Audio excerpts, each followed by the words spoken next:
I think time is a big factor, but also the trainer's skill is also a big factor, because any dog can come back to balance with enough time, but that is something that varies from dog to dog. So I understand where this trainer was spewing out that the place command is dumb and it's overworked. Well, it was for that dog, that's for sure, and that's unfortunate for that dog, but the place command can be good with other dogs under the right circumstances, and with the right amount of time to let the dog come back to balance, because it's a stressful thing. Training is a stressful thing, but so is the reason why the dog came to training, is because the dog is stressed out. If the dog was not stressed out, the dog wouldn't come to training. When someone walks through the door, the dog becomes stressed by barking, jumping, biting, charging, all those things. That's all stress. They don't bite. They don't bite for fun. They don't bark for fun. Well, some dogs do, maybe. But so the training can't just be fun. That's what a lot of trainers that work with dogs think, is that all training is fun. No, it's not. It's just not. Okay, so we're trying to prepare the dogs for the real world and prepare them to learn how to cope with the stress of the real world. What's up? Secret sauce. Isn't the secret sauce? Baby, you pour some on a plate and give me some chips. Thank you. So anyway, big advocate of big advocate of, and here was the other thing. This trainer pointed out that there's a lot of trainers that do this for ego and marketing and business and such. And while there are those that do that, it's not all of us. I really struggled with doing this, but I focused on how much it would help the people. I'm not a natural talent when it comes to speaking, public speaking, or being on the camera and stuff like that. But if I know it's going to help people, I'm doing it. Whether you can take it, you can think I'm doing this for myself, for my ego, for whatever, but I really get good feedback from people that it helps out. So I'm going to continue to do it, no matter if dog trainers like it or not. Because at the end of the day, dog trainers don't, they're not paying me anyway. So why would I care what they think? But I do want to keep an open dialogue, because I want to continue to learn. And if you have a better way than the things that I do, I'm hoping that you'd be able to share that, because I'm looking for it. If we can have dog training be as least, with the least amount of stress and good results under high stress situations, then I'm all for that. I'm all for learning. And this is another thing. This is a journey for me too. I've been doing this for 10 years, but I'm always going to get better, because I'm always trying to see if I can do things a little easier for the dog, for the family, and everything. So it's not, it's not about, I'm sort of closed-minded on things. I always have shadow students, and I learned so much from just doing that. Okay, so anyway, those of you who are watching, don't know who the heck I am, who's talking in the camera at you right now. My name is Jeremy Majors. I own a company called Majors Academy Dog Training. We're out of Green Bay, Wisconsin. and this is a dog training Q&A. So if you have questions about any dog or anything that involves dogs, feel free to ask. Either I teach you or I'll learn from you. So that's kind of what I do. So anyway, here's the other thing, guys. This is the other thing that, hold on, let me take a drink 1 second. Cheers to everyone watching.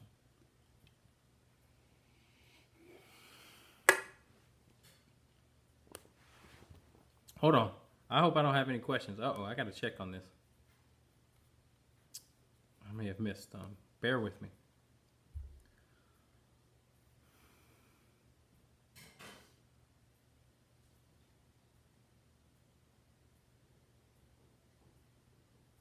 Okay, let's see.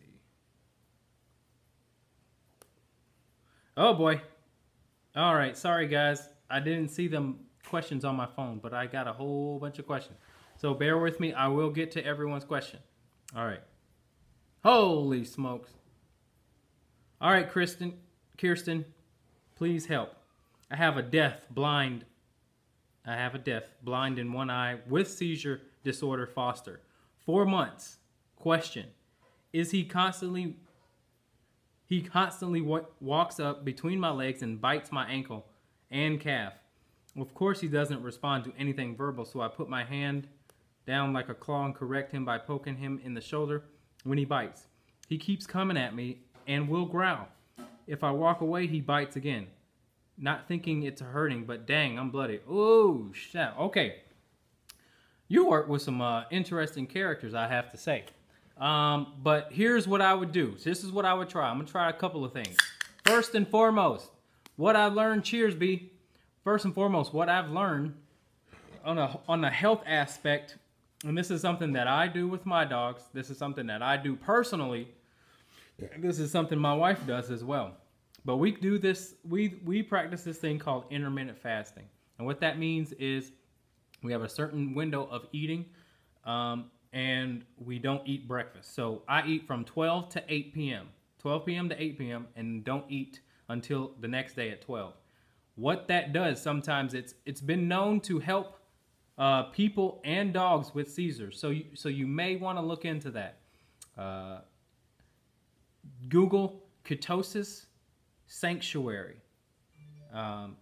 Google that and read upon that. I think that's going to help you, point you in the right direction. Okay, ketosis sanctuary. They have a whole dog sanctuary where they're keeping dogs or putting dogs in a state of ketosis, which just means it means a lot. But in general, I'm no expert. I'm no doctor. Just have done a lot of research on what they call intermittent fasting. But it can cure seizures.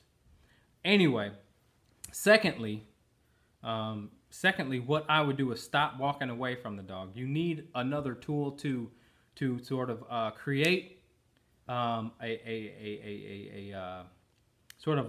shocking thought with the dog. I use the doggy don't. I would use the doggy don't.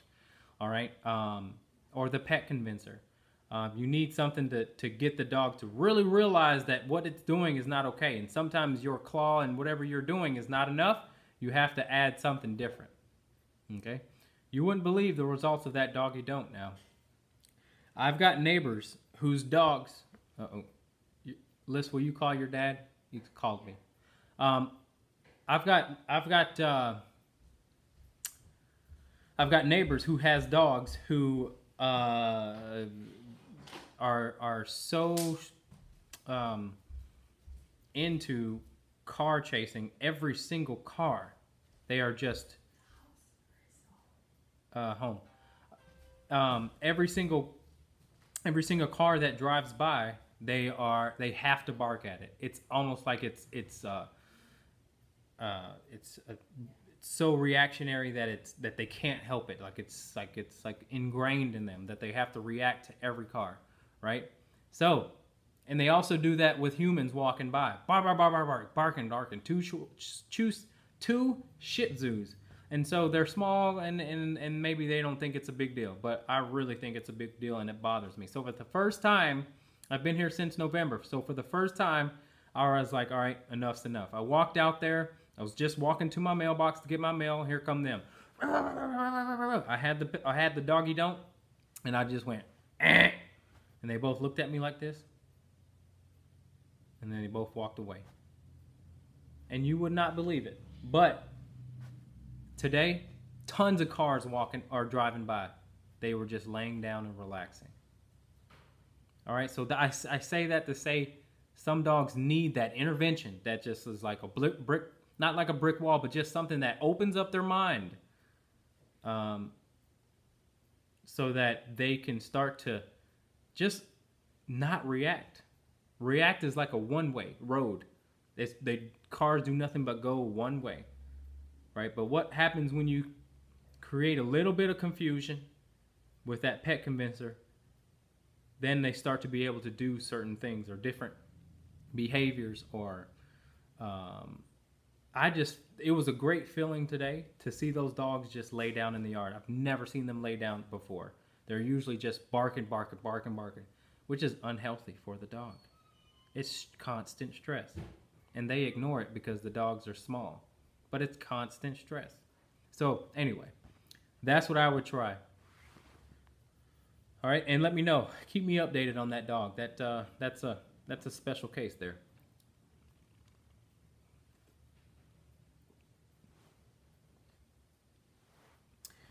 Are you saying that is bad from a trainer standpoint or an owner standpoint?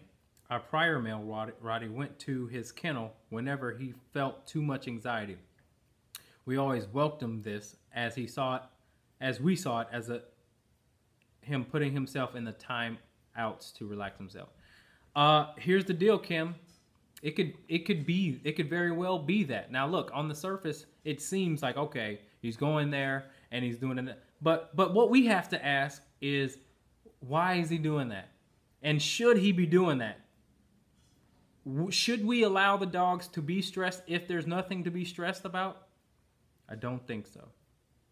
So when it becomes so reactionary that it's habitual and you can see that the dog is just not thinking at all, but it's just a reaction, you want to add balance to that. You want to say, all right, I'm going to show you that if there's nothing to really be stressed about, then there's no need to run and hide in your kennel. Come over here and let me show you.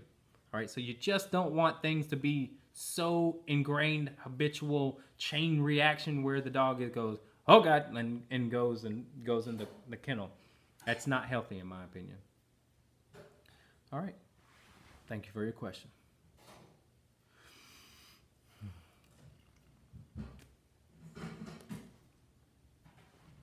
All right, Francis says, new dog trainer here, just helping out friends here and there.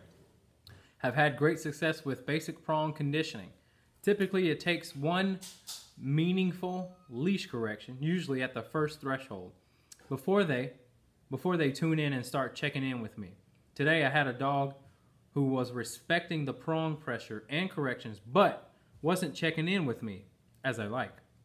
He did heal eventually, but was still more focused on looking around instead of up at a time. He was not scanning or sniffing, just slightly tuned out. Tips on building engagement. Francis, just give the dog more time. That's all. He's not quite convinced yet that he can not look around, but you're almost there. Don't expect everything right away. Some dogs are going to need more time. And here's the deal. Don't worry about getting every dog to the same finish line, because that will stress you out. And it's an unrealistic expectation. Don't worry about getting every single dog to the same finish line. As long as the dog is healing correctly, all that stuff will come eventually. When? That varies from dog to dog. Okay, very good question. And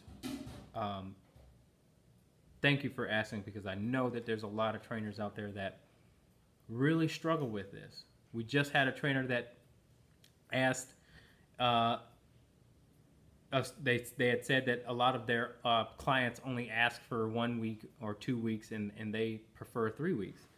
And if you guys know, I only do 3 weeks. That's it. I don't do any longer, unless there's a special case. But in general, 3 weeks is my minimum and maximum. Because for me, it keeps me on schedule. I only work with 3 dogs per month, so it keeps me on a good schedule, and I feel like that's a really good time. Now, again, it's not our goal to get to the finish line with every dog. It is our goal to put them on the right track so that the owners can get them to the finish line. It'll take years for some of these issues that we work with to totally dissolve. We want to get the dog to be at least 70% better. Okay, that's my opinion. All right, thank you for your question. Awesome question, man. All right, Felicia says, hi, I recently got a doggy don't and wondering if I'm using it right. First, at my dog's first sign of excitement, oncoming dog, I leash correct and give a firm no. If he doesn't chill out, I repeat that, then add the doggy don't. I have to repeat this several times through the process of passing the dog. Am I doing this right? I would go with the pet or the doggy don't first and the no. All right. It also depends on how your dog responds to the doggy don't. If the doggy don't doesn't get the response you want, then you may have to try another tool. Okay, but I would start with the doggy don't. All right. And along with all the other things you said. Good question. Very, very good question. I'm glad you've got all the tools. But generally, if I will try to surprise the dog, right? So I won't correct at all in any other way. I will go ahead and let the dog react and then press the doggy don't twice and say no. So I'll kind of surprise them in the fact that, all right, go ahead, blow up. But then it becomes such a shock that it comes from me. Sometimes that shock value is a very valuable way to get the dog to open its mind. Okay, so make sure you don't use it too much. You don't want to desensitize your dog to the effect of the doggy don't. But always analyze if the doggy don't is actually getting the confusion that you need. There's a good quote from a trainer that I recently came across. It says, creating, and I'm going to misquote this, but this is the general gist of it. Creating confusion to provide, basically creating confusion to provide a new perspective, which just means in your case, creating a little bit of confusion so that the dog can understand that it may have to pay attention to something other than how it feels when another dog presents itself. Okay, that's it.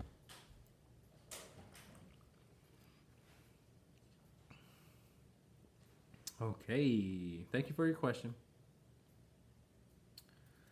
All right. He's deaf and pet convincer doesn't work. Oh, okay.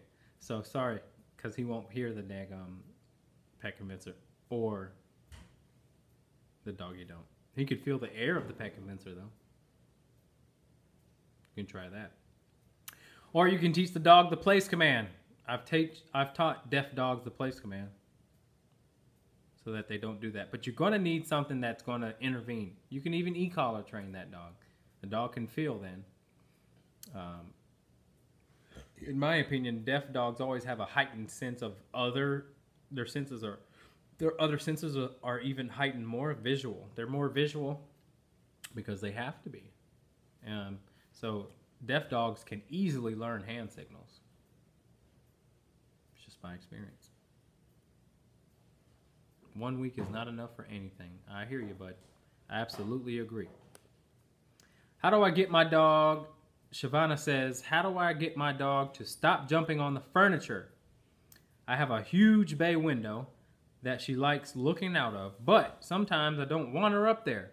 Is it too late to train her to not get on the furniture? It is never too late. Never ever too late. What you're going to have to do though is teach your dog how to go to its bed non-negotiably, okay? The dog has got to know that there's no choice but to go to its bed. And so you can even make it a little easier by putting something in front of the window she likes, in order to get her to avoid doing that.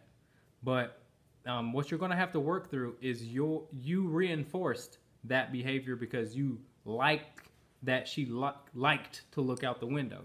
So you're going to have to fight through that a little bit, or just work through that, and get the dog to understand that when you say go to your bed, it means go to your bed.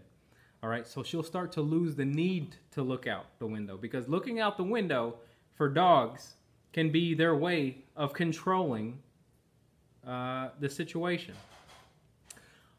Why do they want to control the situation? Because they feel insecure about what's going on. So, not all dogs, but insecure dogs. Okay, so once you take away their and this is just an understanding of why they have to look out the window. Why do they have to look out the window? Because they want to know what's going on. Well, I'm going to tell you what's going on. You just go lay down. That's what's going on. Okay? You go lay down, and I'll show you that you don't have to worry about what's going on outside. So it comes from a place of insecurity. Okay? Thank you for your question.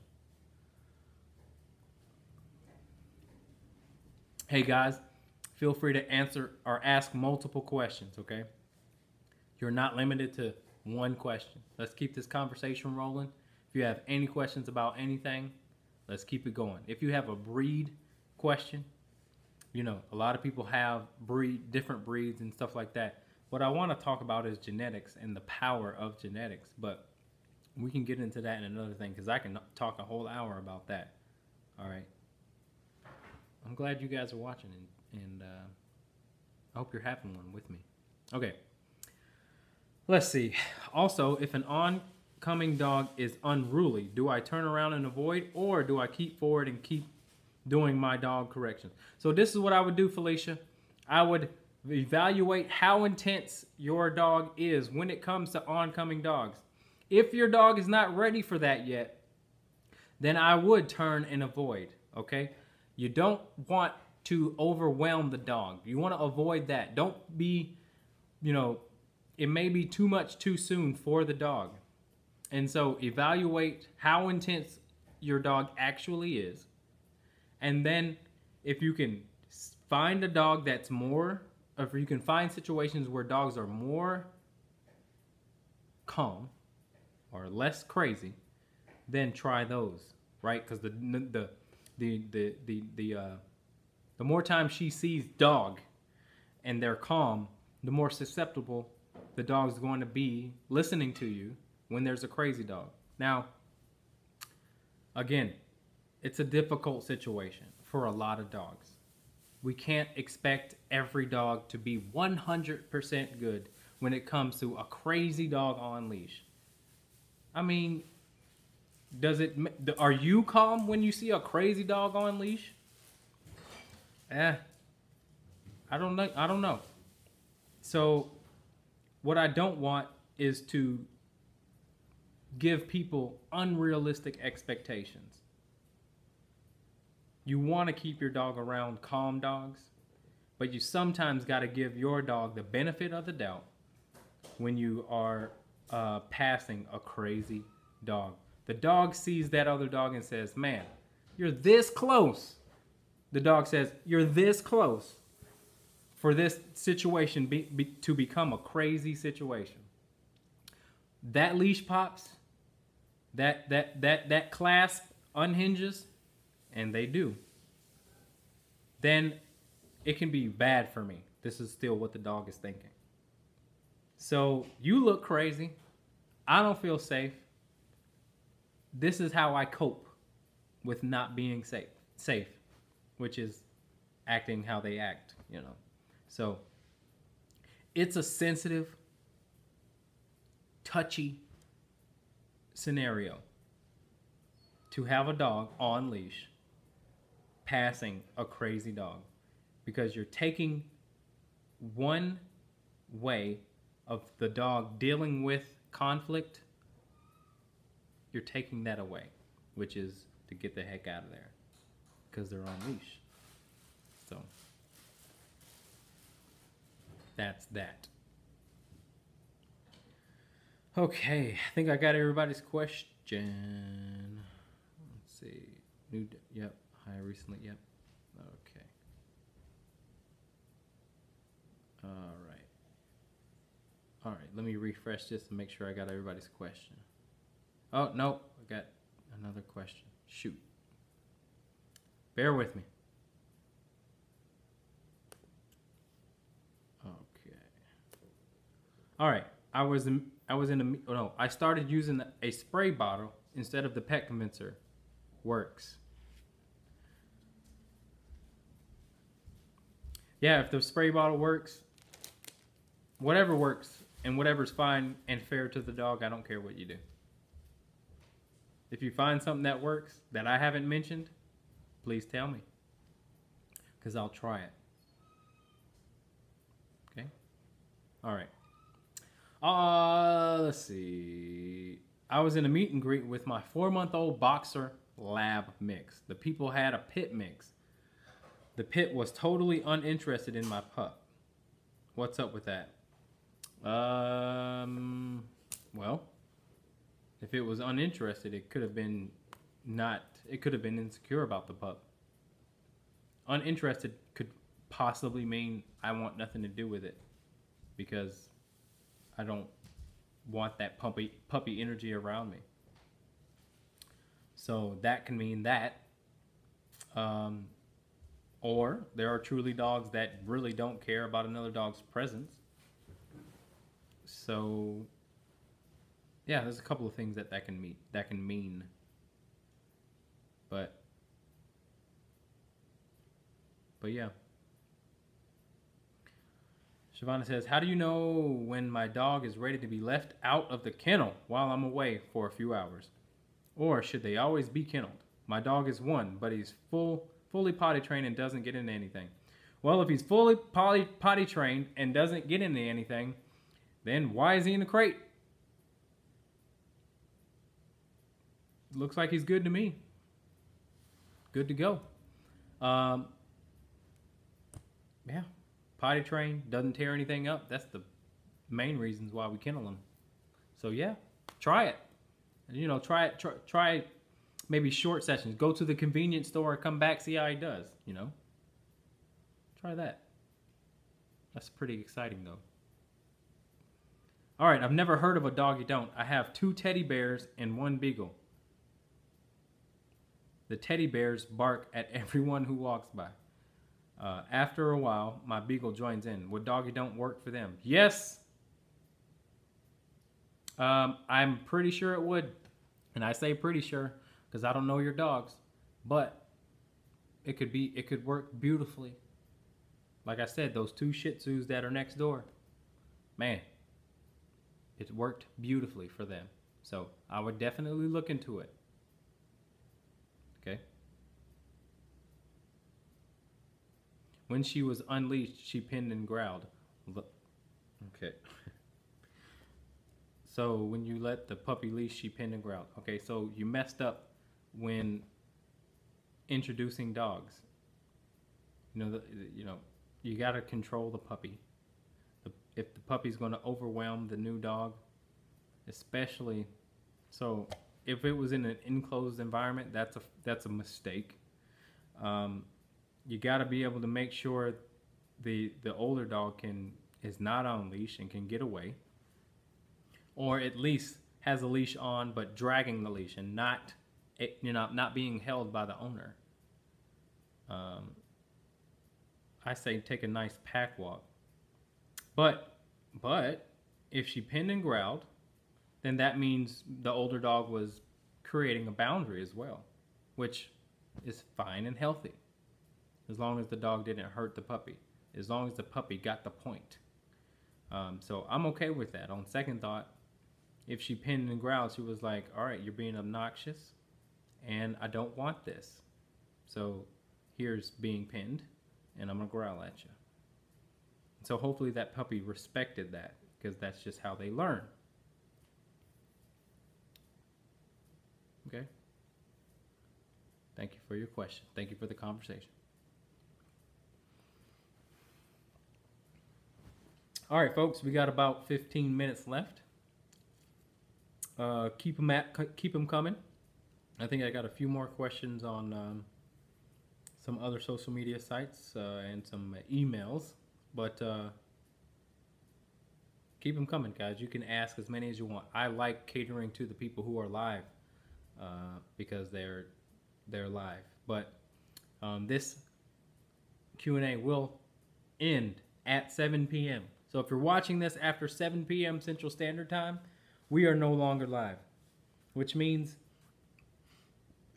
if you type your question, I'm not going to be able to answer it talking to you live. I'll be able to answer it typing my question. All right? All right. Another question. Another one.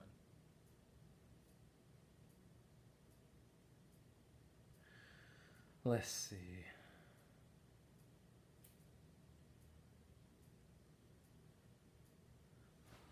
Large dog that throws severe antics on the treadmill. Physically throwing himself off the back of the treadmill. Biting leash, hissy fit. How do you handle this when you can't keep him on it physically until the initial panic passes? Great question. I often struggle with this with dogs, but one of the things that I would do is put the treadmill up against the wall. So one side of the treadmill is on the wall. So here's treadmill and here's wall. Wall, treadmill, right? Treadmill. And then you put, I put a big crate on the other side. So the dog, when it does this, it keeps them on track, okay? Until they figure out that the hissy fit, that the biting of the leash doesn't work for them. Because that's the ultimate goal, is you have to figure out, you have to convince the dog that its attempt to get off of the treadmill is not going to work in order to accept the treadmill. Okay, so that's what I would do. Put the treadmill against the wall and add something where that's long enough or big enough to where the dog goes off on the other side. It can't actually do that, because if it gets off, it's just going to try and get off again if it's successful. But once it's not successful, the dog will accept the treadmill. All right. Thank you for your question.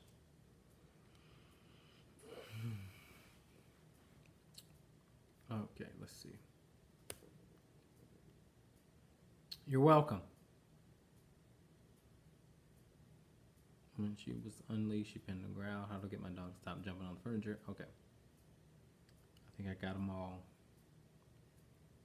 All right, last thing I'm going to talk about, unless one of you guys asks a question. Last thing I'm going to talk about is this right here. I just had someone call today. They told the vet the dog was fearful. They brought the dog into the vet's office, brought it back to the back room, and what did the vet do? Vet came in, insisted on the dog taking treats from the person, and got bit in the lip. So, I really want to talk about just what we can do to help vets learn more or a better way in that situation. It's unfortunate that the vet got bit in the lip. That's never good. But if we can make it easier for the dog and the vet, then it's a win-win. So first of all, I would say veterinarians that take the dog away from the parents, that's a good thing. That's a really good thing. Why? Because they are less likely to bite when they're away from their parents. Doesn't mean that they're not going to. They're just less likely to. Some dogs don't know if it's in their best interest to bite. And I think you'll find that that dog is more the common scenario. Okay. There are dogs that won't bite at all, but there's dogs that have bite history that don't know if it's actually for their benefit that they bite. So they instead don't. Tons of dogs come here. They do not try and bite me. One, because of that reason I just mentioned. But for two, I know what I'm doing. Yeah, the bottom line. So strangers are more likely to get the dog to question itself. And a confident dog is not as confident with a person they don't know. Now that's not to say that there are some dogs that it don't matter who you are. I'm gonna bite you. Or I'm gonna try and bite you. Okay. And so there are vets that will insist, if you have a fearful dog, that they take the dog away from you. That's good. I think that that's fine. Fine and dandy. All right.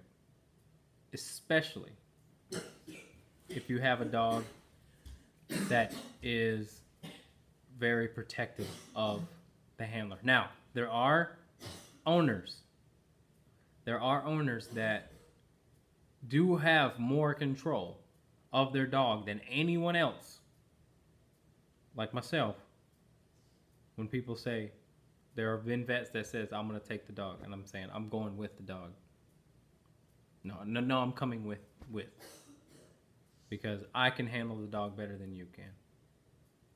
And that's before they know that I'm a dog trainer, but they're going to assume that they have to handle the dog, and it's like, no one's touching my dog but me. Because the dog trusts me. The dog trusts me not enough not to want to protect itself or me. So that's a good option. All right. So the other thing that I've had really good success with is I know that veterinarians may not have enough time. But I would walk in and not pay attention to the dog. There are plenty of dogs that come to my place that have a big bite history. And because I do just that, act like the dog's not there, they come right up to me. Because I'm not forcing them to do something. I'm not paying them attention. All right. So, I've worked with a couple of vets around the Green Bay area, and I've suggested that, and they've had success with that. So, on one end, it is all about educating vets on behavior, because they only know behavior in a very limited box. An important box, but very limited. So, those are my thoughts. May change. But anyway. Hi, Jeremy. How do I get my dog to stop barking every time he hears something? Give that dog a job to do. Give him something to occupy its mind. It's almost like when you see children at restaurants or at home and they're on the computer or on their tablet or on their parent's phone. They're distracted. So what you have to do is give your dog a job to do. If it's in the house, you have to teach the dog the place command. If it's on the walks, then you have to teach the dog to walk right.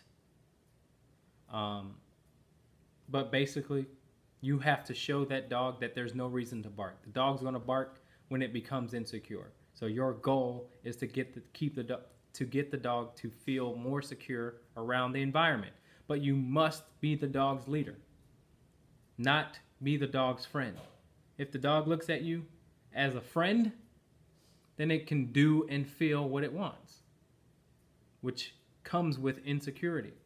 But if the dog looks at you as a parent, as a leader, then the dog's going to take your word for it. But you have to convince the dog that you are actually consistent and for real about what you say. Because if you're not, the dog's going to continue to advocate for itself when it decides to become insecure, or when there's things that are presented that make them insecure. So you have to get the dog to see that whatever you're barking about, if there's no reason to bark, then you shouldn't bark. And if I tell you to be quiet, you should be quiet. It's like a child screaming at a scary movie over and over and over and over again, or whatever, screaming at anything. And it's like, okay, child, be quiet, because there's no reason to scream. Or it's not that dramatic. But some dogs think it's that dramatic. People walking by. That's nothing. Nothing to get insecure about. It happens. Your life is not in danger. Chill out, go lay down. More structure in the house or wherever it is necessary. It is essential to get the dog to be a less stressful dog in its world. I'm going to end it with this. Those two dogs over there, like I said, my neighbor's dogs, they used to bark. So it was such an impulsive, reactionary situation with those dogs. Car, trigger. Like, it wouldn't matter. I mean, just, it was so ingrained in them.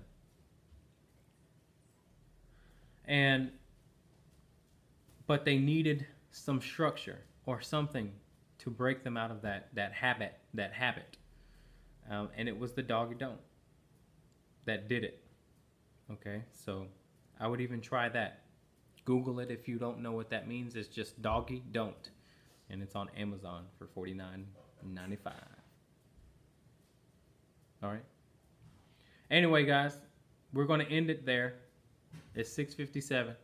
My stepfather just got here. I got to load up the lawnmower. But thank you guys for watching. Give me a thumbs up if you liked it. Share it if you thought it was helpful. I appreciate all of you guys watching, because you could have been anywhere else, but you decided to be here with me. And for that, I'm thankful. Cheers. See you next time.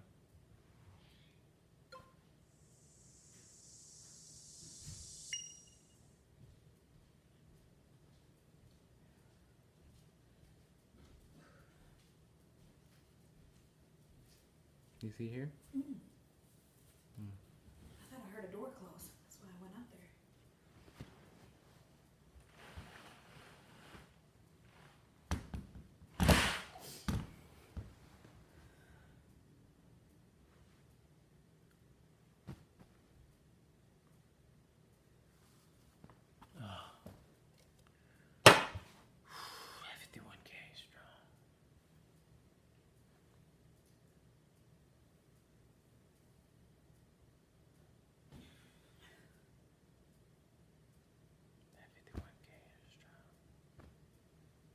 Rory wants Stephanie to come up to the fight. He has a crush on her, man.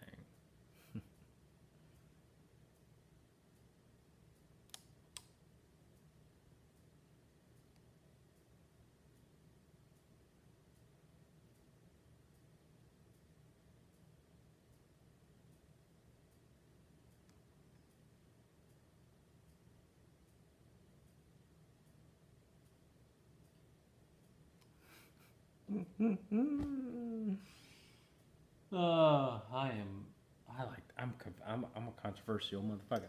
What? Burnett put, why the hell would the Falcons put a damn Chick-fil-A in